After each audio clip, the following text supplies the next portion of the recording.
Hello दोस्तों, तो बढ़ते हैं इस सीरीज के सेकंड एपिसोड की तरफ। अगर वीडियो पसंद आए तो वीडियो को लाइक और चैनल को सब्सक्राइब जरूर कर देना। एपिसोड की शुरुआत बिल्कुल उसी सीन से होती है जहां सुशा वो डीएनए टेस्ट रिपोर्ट खोलते हुए काफी ज्यादा नर्वस थी, फिर भी डरते डरते उसने उसे ओपन किया और उसे पता चला कि ये तो नेगेटिव है। पता नहीं क्यों, लेकिन इस बात ने भी उसे हर्ट किया कि टैंग जिंगशिंग और न्यान बाई एक पर्सन नहीं है। इसके बाद नेक्स्ट सीन में हमें उसे ड्रिंक करते हुए दिखाया गया। साथ ही वो शॉपकीपर को बुलाते हुए कह रही थी कि मुझे स्कीवर्स खाने हैं। उन्होंने बताया भी कि हमारे पास खत्म हो गए, लेकिन फिर भी वो यही कहती रही कि नहीं नहीं मुझे खाने हैं, अभी खाने हैं। वो टैंग जिंगशिंग को बहुत पसंद थे। आखिरकार शॉपकीपर ने तंग आकर बताया कि आखिरी पीसेस उस कस्टमर ने खरीदे हैं, अगर तो तुम्हें वाकई ही चाहिए तो उनसे जाकर रिक्वेस्ट कर लो। सुशा बिल्कुल ऐसा ही करने लगी। वो उठकर गिरते संभलते हुए उस कस्टमर के पास पहुंच आई और मजे की बात ये थी कि वो कस्टमर कोई और नहीं बल्कि न्यान बाई था। सुशा ने तो उसे पूछा तक नहीं और फौरन से उसके साथ खाना शुरू कर दिया। बेचारा न्यान बाई तो अचानक से उसे अपने सामने और इतना करीब देखकर शॉक्ड रह गया, क्योंकि ये खाना कम और किसिंग सीन ज्यादा लग रहा था। नेक्स्ट सीन में सुशा ड्रंक हालत में वापस जा रही थी कि तभी दो लड़कों की उस पर नजर पड़ी और वो आपस में ही बात करते हुए कह रहे थे कि ये लड़की काफी प्यारी लग रही है, क्यों ना आज इसके साथ मजे लिए जाए। ये कहकर वो दोनों सुशा के पीछे लग गए, मगर इससे पहले कि वो दोनों सुशा तक पहुंच पाते, न्यान बाई उन दोनों के सामने आकर खड़ा हो गया।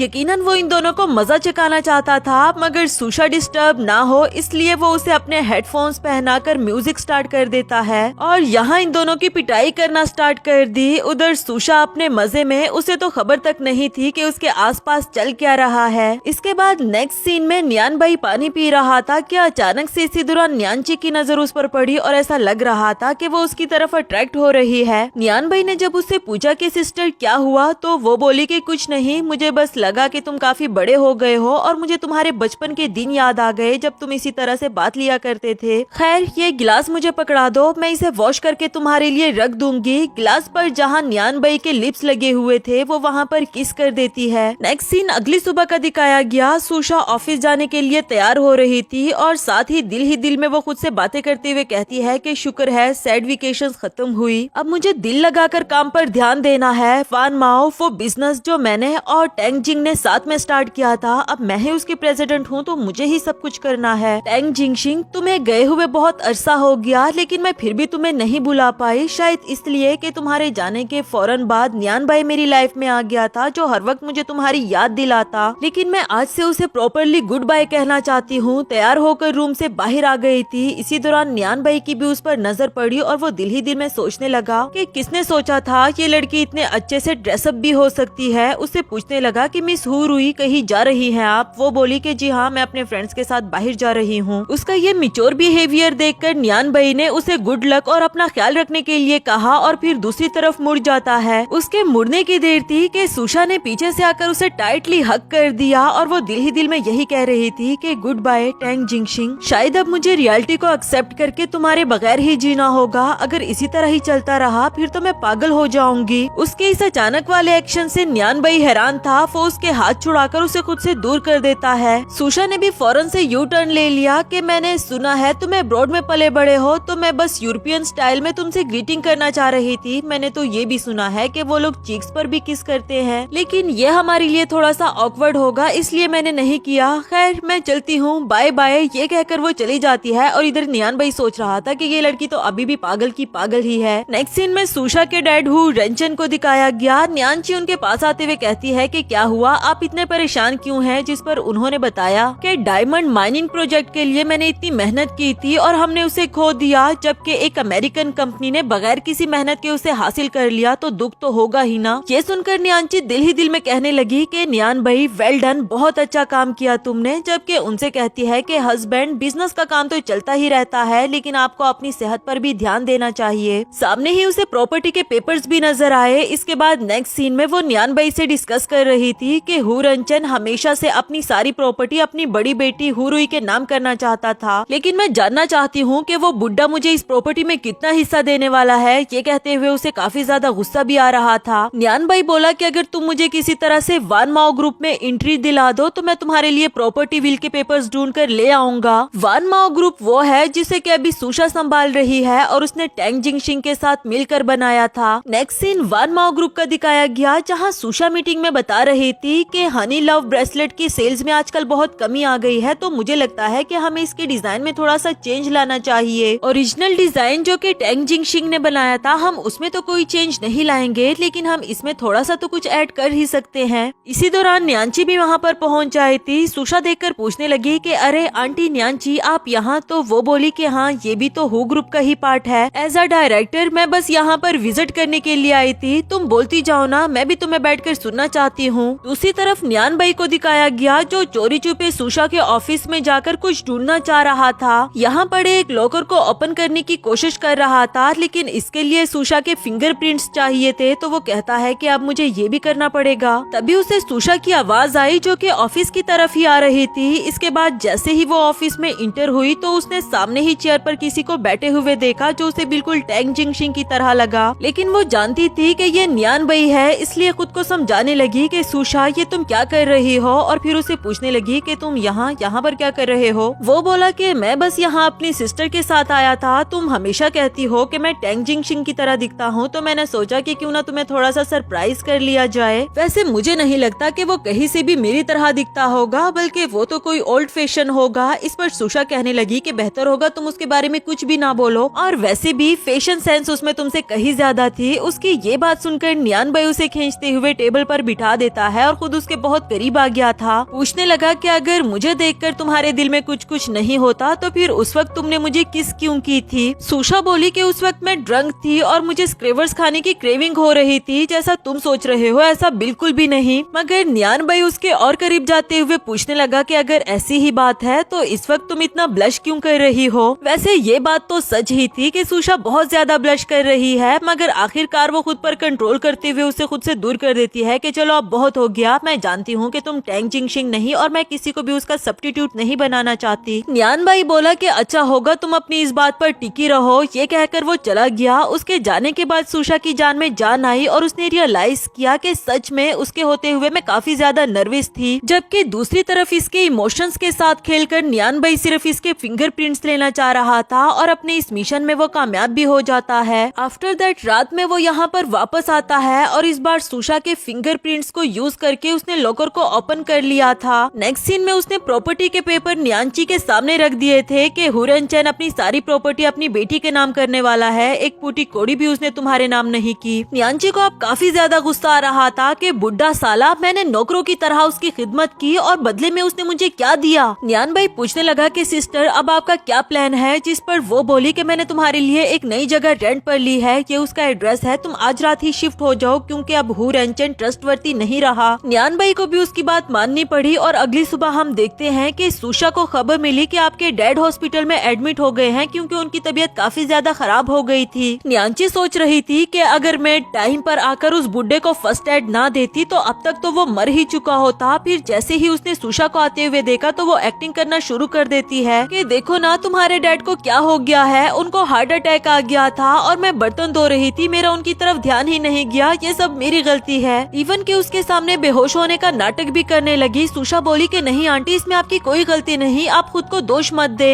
और देखो आपकी खुद की भी तबीयत ठीक नहीं, आप घर जाकर आराम करो, मैं डैड के पास हूँ ना, आप प्लीज घर जाएं। सुषा की मासूमियत का फायदा उठाकर और उसे बेवकूफ बनाते हुए न्यांची वहाँ से चली जाती है, जबकि सुषा अपने डैड के सामने बैठे सोच रही थी कि कुछ अरसे से मेरी लाइफ में सब कुछ कितना बुरा चल रहा है। पहले टेंग जिंगशिंग मुझे छोड़कर चला गया, फिर कंपनी के हालात बहुत डाउन चलने लगे और अब डैड की तबीयत। पर सुषा तुम्हें घबराना नहीं चाहिए, सब कुछ ठीक हो जाएगा। साथ ही उसे बिजनेस कॉल आई और उसे बताया गया कि न्यू डिजाइन आपके ईमेल पर फॉरवर्ड कर दिया गया है, आप प्लीज चेक कर लो। दूसरी तरफ न्यान भाई जब अपने घर में इंटर हुआ तो उसने देखा कि न्यांची पहले से ही वहाँ पर मौजूद है और उसने काफी कुछ बना कर रखा हुआ था। न्यान भाई ने जब पूछा कि आप मेरे घर में कैसे और आपको यहाँ की चाबियाँ कैसे मिली, तो वो बोली कि ओ कम ऑन, मैं तुम्हारी सिस्टर हूँ और वैसे भी ये घर मैंने तुम्हारे लिए रेंट पर लिया। खैर छोड़ो ना, देखो मैंने तुम्हारे लिए कितना कुछ बना कर रखा हुआ है। और एक मजे की बात बताऊं, अब तो हु ग्रुप पक्का हम दोनों का होने वाला है, वो भी बहुत जल्द, क्योंकि फाइनली मैंने हुरनचन को हार्ट अटैक दिला ही दिया। इस वक्त वो बहुत क्रिटिकल सिचुएशन में है और जल्दी ही इस दुनिया से भी रुखसत हो जाएगा। न्यान भाई शॉक्ड हो गया कि ये आपने कैसे किया और इस वक्त तो आपको हॉस्पिटल में होना चाहिए, वरना तो सबको आप पर शक होगा। मगर वो कहने लगी कि तुमने अभी तक मेरी एक्टिंग स्किल्स देखी नहीं, तुम फिक्र नहीं करो, मैंने सबको ये यकीन दिला दिया है कि मेरी तबीयत ठीक नहीं और इस वक्त मैं घर पर आराम कर रही हूँ। आज पहली बार नियान भाई को लगा कि लड़कियाँ कितनी शातिर होती है, जबकि वो तो हमेशा मासूम समझता रहा। इसके बाद वो हॉस्पिटल आता है और उसने देखा कि सुषा लैपटॉप पर काम करते करते वही सो गई थी। आज पहली बार ना चाहते हुए भी उसे सुषा अच्छी लगने लगी, क्योंकि लड़कियां इतनी मासूम नहीं होती, लेकिन वो सच में ही बहुत ज्यादा थी। फिर उस पर अपनी जैकेट ओढ़ते हुए उसे वहीं पर लिटा देता है। उसकी सेक्रेटरी को भी मना कर दिया कि आहिस्ता बोलो वरना तो ये उठ जाएगी। उससे पूछने लगा कि हुरुई अपने डैड का ख्याल रखने के साथ साथ काम भी कर रही थी क्या, जिस पर सेक्रेटरी ने बताया कि जी हाँ, क्योंकि आजकल हनी लव की सेल्स अच्छे से नहीं चल रही तो वो काम को भी स्किप नहीं कर सकती। देखने में हमारी प्रेसिडेंट कितनी नाजुक सी लगती है ना, लेकिन असल में वो बहुत स्ट्रॉन्ग है। उनकी लाइफ में इतना कुछ बुरा हो गया, लेकिन मैंने कभी भी उनकी आंख से आंसू आते हुए नहीं देखे। जबकि नियान भाई दिल ही दिल में सोच रहा था कि कहने को तो तुम हुरनचिन की बेटी हो, लेकिन तुम उसकी तरह बिल्कुल भी नहीं। मैं वादा करता हूँ कि आज से मैं तुम्हें प्रोटेक्ट करूँगा। नेक्स्ट सीन अगली सुबह का दिखाया गया। सुषा को जाग आई, उसने अपने पास वो जैकेट देखी और साथ ही उसे नियान भाई का मैसेज रिसीव हुआ कि जब तुम उठ जाओ तो बाहर आ जाना। सुषा जब बाहर पहुंची तो नियान भाई हाथ में डैंडेलाइन का पौधा लिए और अमेजिंग ड्रेसिंग किए उसके सामने से आ रहा था। सुषा बोली कि अच्छा मैं समझ गई, तो हमारा मिशन डैंडेलाइन को प्रोटेक्ट करने का है। जिस पर नियान भाई बोला कि ओह साम साम साम। सुषा डर के मारे चिल्लाने लगती है और वो कहने लगा कि खुद को तो प्रोटेक्ट कर नहीं सकती, बड़ी आई तुम डैंडेलाइन को प्रोटेक्ट करने वाली। खैर सुषा उसे उसकी जैकेट वापस करने लगी, जिस पर वो बोला कि इस पर ये दाग किस चीज का है, क्या तुमने इस पर थूक लगाया हुआ है। जिस पर सुषा बोली कि अच्छा वापस दो, मैं तुम्हें वॉश कर दूंगी। मगर वो बोला कि नहीं, इस पर महान हस्ती मिस सुषा का थूक लगा हुआ है, मैं तो इसे फ्रेम कराऊंगा। सुषा बोली कि कभी कभी मुझे तुम्हारा अजीब बिहेवियर समझ में नहीं आता। जबकि नियान भाई अपना अम्ब्रेला छोड़कर उसके अम्ब्रेला के अंदर आ गया था। वैसे तो ये मोमेंट सुषा के लिए काफी ज्यादा रोमांटिक था, मगर फौरन से बात बदलते हुए पूछने लगी कि आज तुमने ये अजीब सी ड्रेसिंग क्यों की हुई है, क्या दिन में कॉस्प्ले खेल रहे हो। वो बोला कि देखो ना, क्या मेरा आउटफिट अमेजिंग नहीं लग रहा। वैसे मैं कब से ट्राई कर रहा हूँ इस डैंडेलाइन को उड़ाने की, ये देखो, लेकिन मुझसे हो ही नहीं रहा। सुषा को उसकी इन क्यूट हरकतों पर काफी ज्यादा हंसी आ रही थी और फिर फट से उन डैंडेलाइन को उड़ा दिया। कहने लगी कि अब तुम एक्सेप्ट कर भी लो कि तुम काफी ज्यादा वीक हो, इसमें शर्माने वाली क्या बात है। भला नियान भाई इस बात को क्यों एक्सेप्ट करता, बल्कि उसने तो इसके साथ बहस करना शुरू कर दी, इवन कि इसे पिक तक कह दिया। सुषा बोली कि एक तो मुझे समझ नहीं आती कि तुम सेम टाइम पर मुझे एनॉय और खुश कैसे कर लेते हो, लेकिन खैर मैं जानती हूँ कि ये सब कुछ तुम मुझे हंसाने के लिए कर रहे थे। सच बताऊँ तो आजकल वाकई ही मेरी लाइफ में बहुत कुछ बुरा चल रहा है, मगर अब मैं पूरी तरह से रिचार्ज हो चुकी हूँ और दोबारा से अपना काम कर सकती हूँ। ये कहकर वो जोली वे में आगे बढ़ने लगी और नियान भाई भी उसके पीछे पीछे चलने लगता है। नेक्स्ट सीन में अब सुषा के डैड की तबीयत ठीक होने लगी थी। ये देखकर वो काफी ज्यादा खुश हो गई, फौरन से डॉक्टर को बुलाने लगी और नियांची को भी कॉल करके बता दिया कि डैड को होश आ गया है। नियांची का तो सारा का सारा मूड ही खराब हो गया। दूसरी तरफ हनी लव के सेल्स में भी इंक्रीज आ गया था। ये जानकर सुषा अपनी सेक्रेटरी से पूछने लगी कि तुम ये कहना चाहती हो कि हनी लव को अमेरिका के एक बिजनेसमैन लुइस ने लाइक किया, इसलिए ही इसकी सेल्स बढ़ गई। अगर ऐसी ही बात है फिर तो हमें मिस्टर लुइस के साथ डील करनी चाहिए, मगर सेक्रेटरी ने बताया कि mister Louis online commercial deal नहीं करते। सुषा बोली कि अगर बात हनी लव के सेल्स की है तो इसको मैं अपना आखिरी चांस समझकर कुछ भी करने के लिए तैयार हूँ। नेक्स्ट सीन में वो लुइस को मेल्स करके अपने साथ कोलिब्रेशन के लिए मना रही थी और लुइस भी कोई और नहीं बल्कि नियान भाई ही था, जो कि दिल ही दिल में सोच रहा होता है कि अगर मैं इतनी जल्दी मान गया तो कुछ ज्यादा ही चीप नहीं लगूंगा। इसलिए फेक अकाउंट से सोशल मीडिया पर रूमर फैला दिया कि मेरे अंकल तियानयाओ कम्युनिटी में सिक्योरिटी गार्ड का काम करते हैं। उन्होंने लुइस को देखा, वो कह रहे थे कि बहुत ज्यादा हैंडसम और स्टाइलिश है। क्योंकि इसको पता था कि कोई और आए या ना आए सुषा तो पहुंच ही जाएगी, और बिल्कुल ऐसा ही हुआ। सुबह सवेरे सुषा वहां पर पहुंच जाई थी। वो सोच रही थी कि मुझे पता नहीं था यहाँ की सिक्योरिटी इतनी ज्यादा स्ट्रिक्ट होगी। तभी उसे सामने नियान भाई जॉगिंग करते हुए नजर आया तो उसे आवाज देकर अपने पास बुला लेती है और पूछने लगी कि तुम भी यहाँ पर रहते हो, ये तो बहुत अच्छा हुआ, प्लीज मुझे अंदर इंटर कर दो, मुझे एक जरूरी काम है। नियान भाई अनजान बनकर उसे चिढ़ाते हुए कहने लगा कि क्या हम दोनों एक दूसरे को जानते हैं, क्या रिश्ता है हमारा। सुषा को गुस्सा तो आ रहा था, लेकिन खुद पर कंट्रोल करते हुए कहने लगी कि देखो मैं आपको अंकल कहती हूँ, कम से कम इस बात का ही पास रख लो। और नियान भाई कहने लगा कि अभी तो तुम मुझे मेरे नाम से बुला रही थी, वो क्या, पहले जरा अच्छे से अंकल कहो तो सही, तभी मैं तुम्हें अंदर इंटर करवाऊंगा। जिसके बाद सुषा उसे बहुत प्यार से अंकल कहने लगी। आखिरकार नियान भाई ने उसे अंदर इंटर करवा दिया। जिसके बाद चलते चलते सुषा उससे पूछ रही थी कि मैंने सुना है लुइस भी यहीं पर रहता है, और वो बोला कि मैं कभी उससे मिला नहीं, ना ही मैंने उसे देखा है। जिसके बाद सुषा उससे उसके अपार्टमेंट अपार्टमेंट के बारे में पूछने लगी कि तुम्हारे अपार्टमेंट में कितने रूम्स है। उसने बताया कि 2, लेकिन तुम क्यों पूछ रही हो? ये बोली कि मैं सोच रही थी क्यों ना कुछ दिनों के लिए मैं तुम्हारे पास रह लूं जब तक मैं लुइस से नहीं मिल लेती। प्लीज प्लीज मान जाओ, मैं तुम्हारे घर के सारे काम करूंगी, तुम्हें बिल्कुल भी डिस्टर्ब नहीं करूंगी, प्लीज मान जाओ ना। लेकिन न्यान भाई बोला कि बिल्कुल भी नहीं, भूल जाओ इस बारे में। लेकिन उसने बीच रास्ते में बच्चों की तरह जिद करनी शुरू कर दी थी। अभी से पहले के यहाँ पर तमाशा बनता, न्यान भाई भी मान जाता है। साथ ही उसने रूल सेट कर दिया कि जैसे ही तुम उससे मिल लो तो फौरन मेरे घर से चली जाना, और हाँ खबरदार अगर तुमने मेरे घर में रहकर मुझे डिस्टर्ब करने की कोशिश की तो।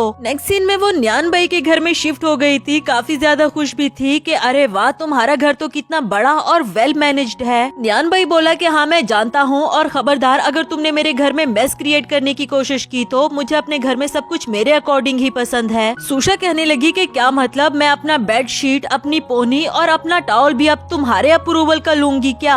ये कहते हुए वो इसके करीब आ गई थी कि मैं कोई तुम्हारी पपिट तो नहीं, जबकि न्यान भाई उसका हाथ पकड़ते हुए उसको दीवार के साथ लगा देता है कि अगर तुम चाहो तो मैं इवन के तुम्हारे कपड़े भी तुम्हारे लिए डिजाइन कर सकता हूँ। ये कुछ ज्यादा ही हो गया था। लेकिन सुशा कहने लगी कि तुम्हें क्या लगता है तुम इस तरह की हरकतें करोगे तो मैं डर जाऊंगी और तुम्हारे घर से चली जाऊंगी। लेकिन ये इतना भी आसान नहीं, जब तक मैं लुइस से नहीं मिल लेती मैं यहाँ से नहीं जाने वाली। तभी डोरबेल बजी और देखने पर न्यांची आई हुई थी। सुशा ने भी जब उसकी आवाज सुनी तो वो इसके सामने आ जाती है। न्यांची उसे देखकर हैरान हो गई कि तुम यहाँ, जिस पर न्यान भाई बताने लगा कि ये कह रही थी कि लुइस हमारी कम्युनिटी में रहता है और जब तक ये उसे मिल नहीं लेती तब तक ये यहाँ पर रहना चाहती है। न्यांची बोली कि अच्छा मैं न्यान भाई से अकेले में कुछ बात करना चाहती हूँ, जिस पर सुशा बहुत तमीज से बात करते हुए कहती है कि आप दोनों आराम से बात करें, वैसे भी मुझे बाहर कुछ काम था। इधर न्यान भाई दिल ही दिल में सोच रहा था कि अब ये इस लड़की के क्या ड्रामे हैं। खैर उसके जाने के बाद वो न्यांची से कहता है कि मुझे पता है आप यहाँ पर क्या कहने के लिए आई हो, लेकिन मैंने अपना एड्रेस खुद ही पब्लिक किया। न्यांची को उसकी ये बात कुछ समझ नहीं आई और इस पर न्यान भाई उसे समझाने लगा कि देखो अब भाव ग्रुप मेरे साथ कोऑपरेशन करना चाहता होगा, मैं इस लड़की को अपने घर में रखकर सिर्फ अपने दुश्मन का अंदाजा लगाना चाहता हूँ। इस तरह की बातें करके वो न्यांची को सेटिस्फाइड कर देता है। आखिरकार वो पूछने लगी कि अच्छा ठीक है, लेकिन ये बताओ कि तुमने अपने डोर का लॉक क्यों चेंज किया? और वो बोला कि सिस्टर अब मैं बड़ा हो गया हूँ, मुझे पासवर्ड नहीं भूलते। नेक्स्ट सीन में सुशा को दिखाया गया जो खुद से ही बातें करते हुए कह रही थी कि अगर लुइस को ट्रैक करना है तो मैं डस्टबिन के थ्रू कर सकती हूँ। जिसके बाद वो डस्टबिन में से कुछ ढूंढने लगी। न्यान भाई ने जब उसे देखा तो उसे गुस्सा आने लगा और फौरन से उसे हटाते हुए कहता है कि बेवकूफ लड़की ये तुम क्या कर रही हो? वो बोली कि मैं लुइस को ट्रैक कर रही हूँ और ये कहने लगा कि लुइस कोई कूड़ा है जो यहाँ डस्टबिन में मिलेगा तुम्हें। सुशा एक्सप्लेनेशन देते हुए कहने लगी कि देखो लुइस इंग्लैंड से आया है, अब वो जो चीजें यूज करेगा जैसे खाने पीने की या कोई भी पार्सल्स वगैरह तो वो सब इंग्लिश में होंगे ना। डस्टबिन में अगर कुछ इंग्लिश मटेरियल मिलेगा तो हमें पता चल जाएगा ना कि वो कहाँ रहता है, और अगर इससे लोग मुझे जज कर रहे हैं तो करने दो, मुझे कोई फर्क नहीं पड़ता। न्यान भाई को बहुत ज्यादा गुस्सा आने लगा और उसे कंधे पर उठाते हुए कहता है कि तुम्हें फर्क नहीं पड़ता लेकिन मुझे तो बहुत ज्यादा फर्क पड़ता है, और फिर उसे उठाते हुए घर ले जाने लगा। तभी हम देखते हैं कि कोई सीक्रेटली इन दोनों की पिक्चर्स क्लिक कर रहा था, लेकिन खैर वो इसे घर ले आया था और खुद ही इसके हाथ धुलाने लगता है। ना चाहते हुए भी एक बार फिर से सुशा न्यान भाई की तरफ अट्रैक्ट होने लगी और इसी के साथ हमारा ये वाला एपिसोड भी खत्म हुआ।